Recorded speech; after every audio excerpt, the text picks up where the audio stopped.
So you just got a new truck, huh? And you want to start off-roading? Well, here's 5 things you need to do to your truck before you start off-roading. Let's check it out. Number 1, tires. There are 3 tires that you need to look at. ATs, all-terrain, MTs, mud terrain, RTs, rough terrain. Each one has their subtle differences. All-terrain is more for your daily driver and occasional off-road. They're quietest, they're a lot lighter and fuel efficient.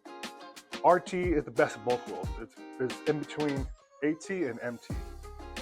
RT, also good for daily driver, not as quiet as ATs, but definitely much quieter and lighter than MTs. Now the big kahuna is called mud terrain, MTs. MTs are much higher, great on rocks, very heavy and loud, but they also look really, really aggressive. Also on tires, you need to pay attention to load. There's load B, load C, load D, and load E. Each one of these are different plies. For off-roading and daily use, I would go with load C. If you're going to be really, really heavy, you're going to be towing a lot, I would go with either a load D or load E. Also, sometimes some tires they will have 3 peaks. It looks like little mountains that have 3 peaks.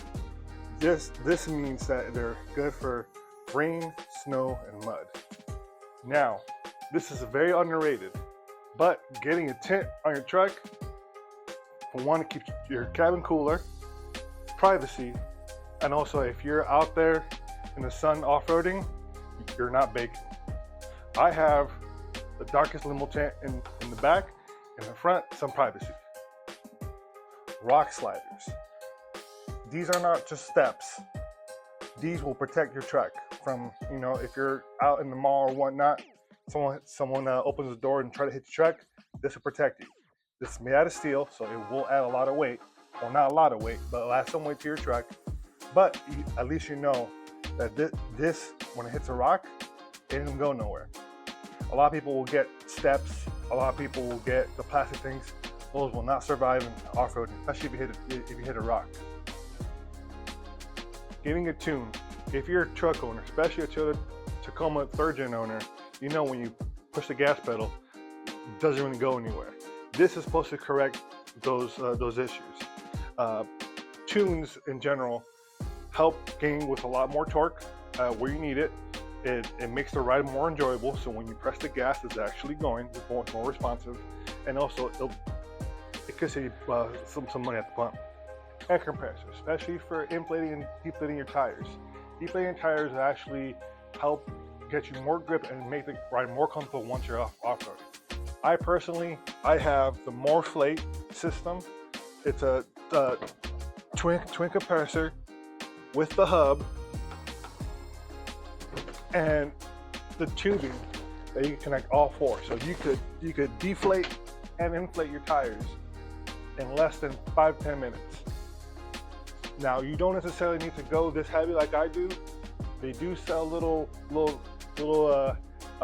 deflators that go right onto the stem of your tire to help you deflate.